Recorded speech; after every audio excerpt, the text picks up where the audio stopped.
जय हिंद, नमस्कार फ्रेंड्स। ज्योति क्लासेस में आप सभी का एक बार फिर से स्वागत है। हेलो दोस्तों, कैसे हैं आप सभी। आई होप आप सभी बहुत ही अच्छे होंगे, स्वस्थ होंगे, स्टडी अपनी कंटिन्यू कर रहे होंगे। चलते हैं हमारी आज की इवनिंग की क्लास की तरफ।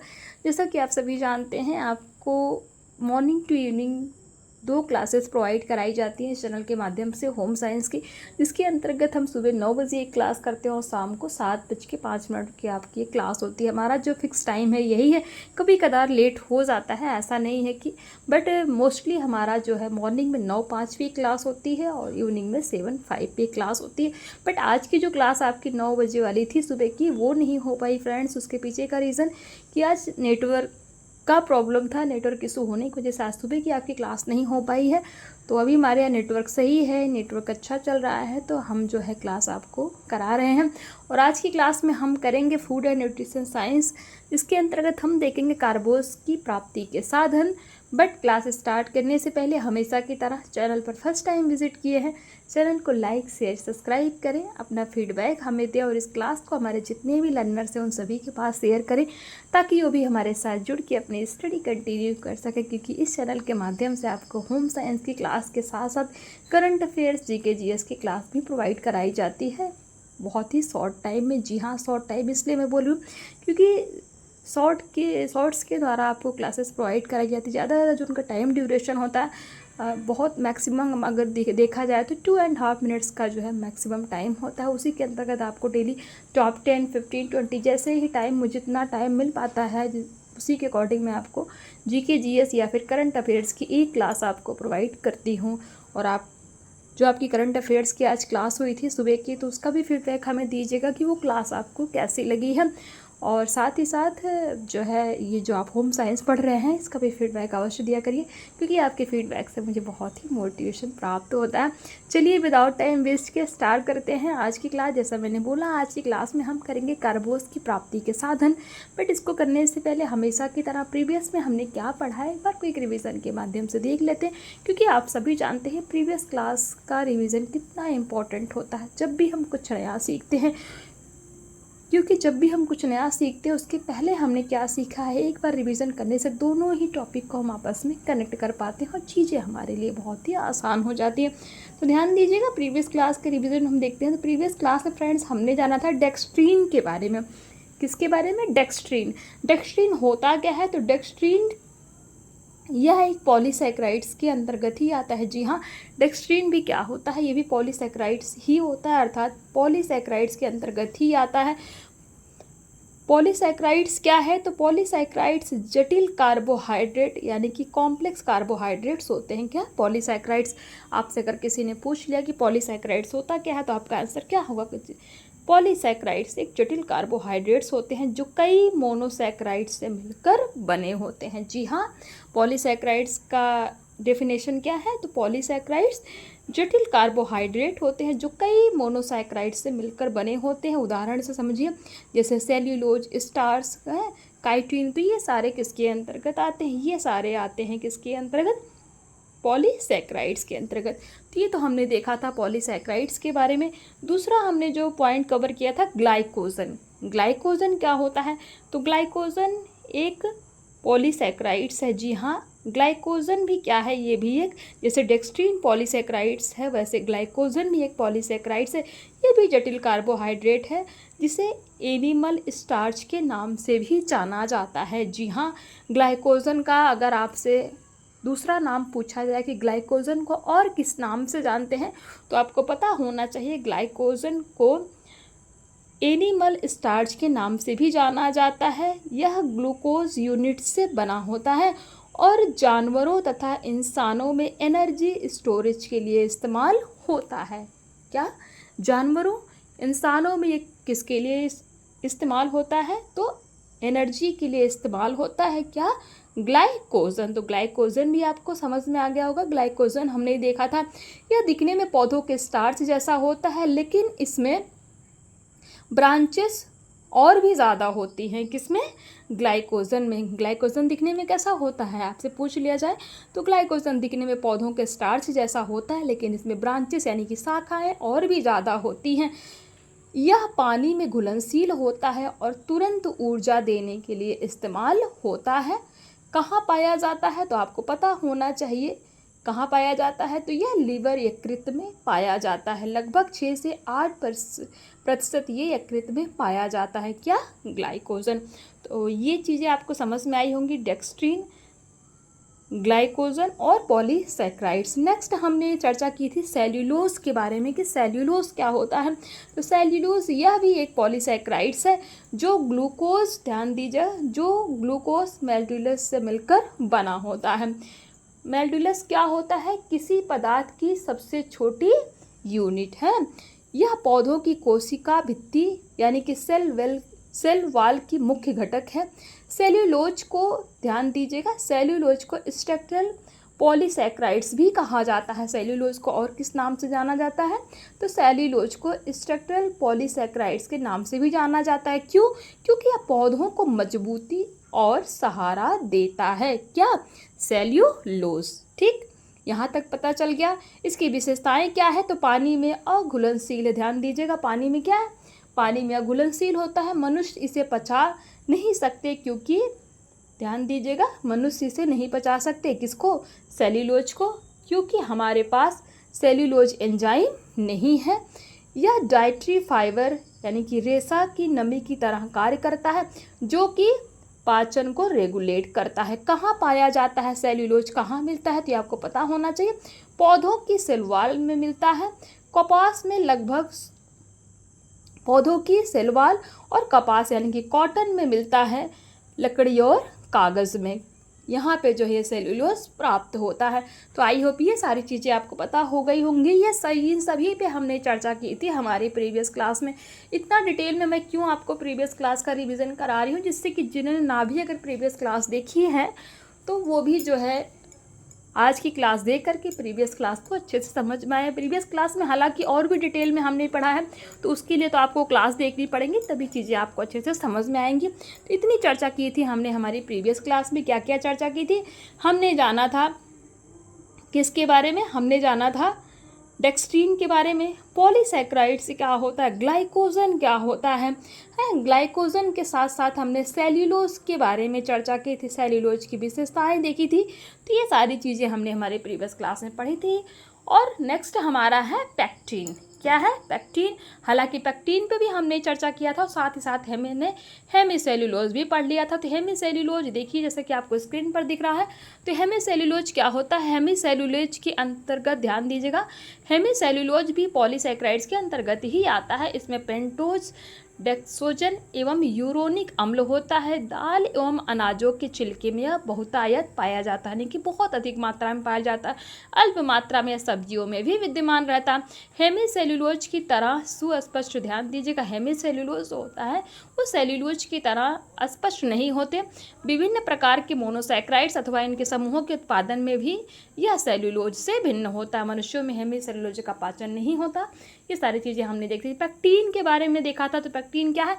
यह पके फलों के छिलकों एवं कुछ जड़ वाली सब्जियों में पाया जाता है। पके फलों के छिलकों के ठीक नीचे उपस्थित होते, ध्यान दीजिएगा, पके फलों के छिलकों के ठीक नीचे उपस्थित होते हैं। क्या? पेक्टिन। जानवरों के हॉर्न यानी कि सींग तथा खुर में यह बहुत अधिक मात्रा में मिलता है। क्या? पेक्टिन। इसका शरीर में ना तो पाचन होता है और ना ही इसका कोई कैलोरी मूल्य ही है, परंतु फल उद्योग में इसका महत्व बहुत ज़्यादा होता है। पेक्टिन को जब चीनी तथा साइट्रिक अम्ल के साथ मिलाकर पकाया जाता है तो यह जेली के रूप में जम जाती है। जैम काफ़ी स्वादिष्ट होता है, बच्चा इसे काफ़ी पसंद करता है, इसलिए आजकल इसका उपयोग जैम तथा जेली बनाने में अधिक किया जाता है। पेक्टिन का उपयोग दवा निर्माण में भी किया जाता है। तो ये तो हमने पेक्टिन, तो इस पर भी हमने चर्चा की थी, फिर भी मैंने रिवीजन के लिए एक बार आपको फिर से इसका रिवीजन करा दिया। नेक्स्ट है हमारा टॉपिक कार्बोज की प्राप्ति के साधन। तो सभी प्रकार के अनाज जैसे गेहूं, चावल, बाजरा, मक्का, रागी, जौ, कुछ प्रकार की दालें, शक्कर, गुड़, खांड, बूरा, शहद, जड़ वाली सब्जियां जैसे आलू, शकरकंद, जिमीकंद, अरबी, चुकंदर, सूखे फल जैसे किशमिश, अंजीर, मुनक्का, खजूर जो भी होते हैं, नाशपाती, आम, मूंगफली, काजू, खोया, ये क्या है? ये कार्बोज प्राप्ति के साधन है। ये देख लीजिए एक टेबल आपको। तो खाद्य पदार्थ है, कार्बोज कितनी मात्रा में पाया जाता है और कैलोरी मूल्य। तो शक्कर में कार्बोज कितना पाया जाता है? 99.4% जो है कार्बोज शक्कर अर्थात शुगर में पाया जाता है। गुड़ में 95.4%, शहद में 79.0% शक्कर पाया जाता है और कैलोरी की मात्रा कितनी होती? 355। हरा चना में 59.9 कैलोरी, 355। चावल में कार्बोज पाया जाता है 78.2 और कैलोरी मूल्य कितना होता है? 351। गेहूं का आटा में कितना कार्बोज पाया जाता है? तो 69.4 और इसका कैलोरी मूल्य 348। तो आप इसी तरह इस टेबल को देख लीजिए, जो है कि खाद्य पदार्थ है, कार्बोज की मात्रा और कैलोरी मूल्य। आई होप ये आपको अच्छे से समझ में आ रहा होगा। तो ये जो है टेबल से आप समझ सकते हैं। आप चाहें तो इनका स्क्रीनशॉट भी ले सकते हैं, बहुत ही इंपॉर्टेंट है, एग्जाम्स में इससे क्वेश्चन बनते हैं, इसीलिए आप इसको इस तरह मार्क कर लीजिए। तो ये तो हमने देख लिया कार्बोज की प्राप्ति के साधन की कार्बोज आपको कहाँ कहाँ से प्राप्त होते हैं और कितनी मात्रा में प्राप्त होते हैं और उनका कैलोरी मूल्य क्या है। अब नेक्स्ट है हमारा कार्बोज के कार्य। ठीक है, सब कुछ तो हमने देख लिया, कार्बोज के बारे में जान लिया, कार्बोज प्राप्ति के साधन भी हमने देख लिए, बट इसका कार्य क्या है? Function of carbohydrate. नंबर 1 है शरीर को ऊर्जा प्रदान करना। जो कार्बोज का जो सबसे प्रमुख कार्य है क्या? शरीर को ऊर्जा प्रदान करना। कैसे? कार्बोहाइड्रेट का मुख्य काम शरीर को ऊर्जा प्रदान करना है, शरीर की गतिविधियों को संचालन करने तथा विभिन्न कार्यों का संपादन, जैसे चलने, दौड़ने, उठने, बैठने, सोने, सीढ़ियाँ चढ़ने, झाड़ू लगाने आदि कार्यों के लिए हमें ऊर्जा की आवश्यकता होती है। यह ऊर्जा हमें कार्बोज से ही प्राप्त होती है। भारत जैसे निर्धन देश में अधिकांश लोग लगभग 70 to 85% तक ऊर्जा कार्बोज से ही प्राप्त करते हैं। ध्यान दीजिए, कितने परसेंट? 70 to 85% जो व्यक्ति होते हैं वो ऊर्जा कार्बोज से ही प्राप्त करते हैं। 1 ग्राम कार्बोज शरीर में प्रज्वलित होकर 4.2 कैलोरी ऊर्जा प्रदान करती है। तो 1 ग्राम कार्बोज में लगभग कितनी कैलोरी ऊर्जा होती है? तो आपका आंसर क्या हो जाएगा? आंसर हो जाएगा 4.2 कैलोरी ऊर्जा। 1 ग्राम कार्बोज is equal to how many calorie ऊर्जा? तो आंसर विल बी 4.2 कैलोरी ऊर्जा। जब हम भोजन ग्रहण करते हैं तो पाचन क्रिया के उपरांत स्टार्च ग्लूकोज में टूट जाता है। ये ग्लूकोज रक्त वाहिनियों द्वारा अवशोषित कर लिए जाते हैं, परंतु रक्त में ग्लूकोज ग्रहण करने की भी सीमित क्षमता होती है और यह 80 mg से लेकर 100 ml रक्त में रहता है। यदि रक्त में निर्धारित मात्रा से अधिक ग्लूकोज होता है, यानी कि रक्त में जितने मात्रा ग्लूकोज चाहिए, अगर उससे अधिक ग्लूकोज हो गया तो क्या हो जाएगा? तो इसका संचयन यकृत यानी कि लीवर तथा मांसपेशियों में हो जाता है। ग्लूकोज की बहुत सारी इकाइयाँ आपस में मिल जाती हैं तथा ग्लाइकोजन का निर्माण करती हैं। यह ग्लाइकोजन यकृत में जाकर जमा हो जाता है, परंतु यकृत में 150 to 200 ग्राम तक ही ग्लाइकोजन जमा रह सकता है। इसके बाद भी यदि ग्लाइकोजन की मात्रा रक्त में अधिक रहती है तो ग्लूकोज वसा में बदलकर वशीय तंत्रों यानी कि एडिपोस टिश्यूज के रूप में मांसपेशियों में आकर जमा हो जाता है। मांसपेशियों में 200 to 250 ग्राम तक ग्लूकोज जमा होता है। जब किसी दिन किन्हीं कारणवश भोजन नहीं मिलता तो पहले यकृत का ग्लाइकोजन ग्लूकोज में बदलकर शरीर को ऊर्जा प्रदान करता है। जब यकृत में संग्रहित ग्लाइकोजन समाप्त हो जाता है तो क्या होता है? तो मांसपेशियों में संग्रहित ग्लाइकोजन ग्लूकोज में बदलकर ऊर्जा प्रदान करता है। क्या हमने जाना? जब किसी दिन किसी कारणवश आपको भोजन नहीं मिलता तो पहले यकृत का ग्लाइकोजन ग्लूकोज में बदलकर क्या करता है? शरीर को ऊर्जा प्रदान करता है। क्या? ग्लाइकोजन जो है ग्लूकोज में बदल जाता है और शरीर को ऊर्जा प्रदान करता है। जब यकृत में संग्रहित ग्लाइकोजन समाप्त हो जाता है तो मांसपेशियों से संग्रहित ग्लाइकोजन ग्लूकोज में बदलकर शरीर को ऊर्जा प्रदान करता है। समझ में आया?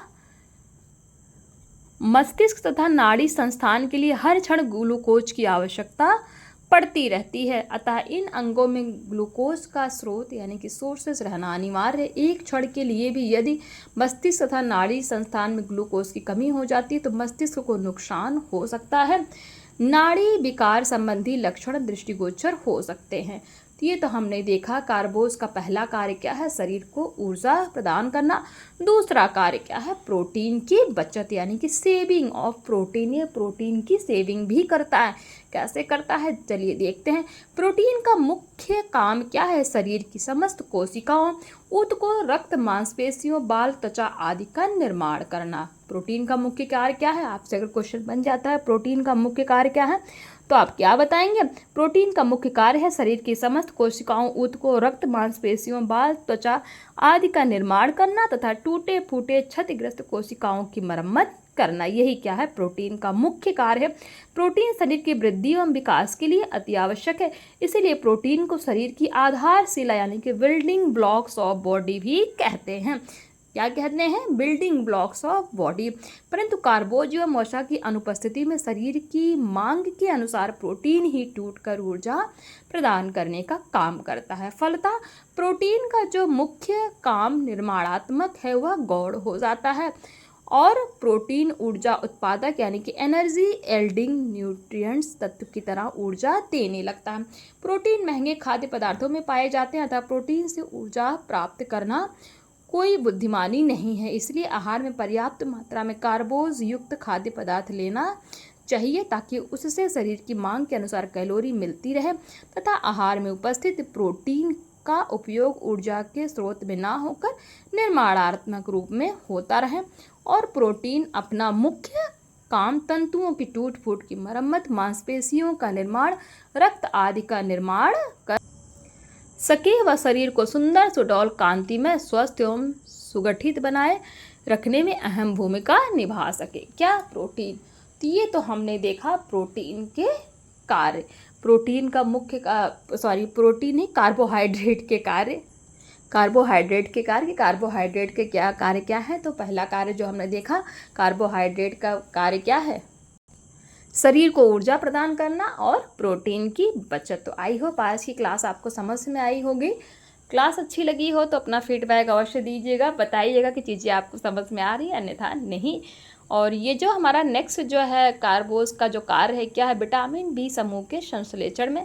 तो यहाँ से हम जो है नेक्स्ट क्लास में हम स्टार्ट करेंगे फ्रेंड, क्योंकि क्लास थोड़ी बड़ी हो जाएगी, इसको हम देखेंगे नेक्स्ट क्लास में। आज की क्लास कैसी लगी अपना फीडबैक हमें अवश्य दीजिएगा और प्लीज़ चैनल को सब्सक्राइब कर लीजिए। इसी तरह इंटरेस्टिंग वे से और नॉलेजेबल पढ़ाई करने के लिए मिलते हैं नेक्स्ट क्लास में।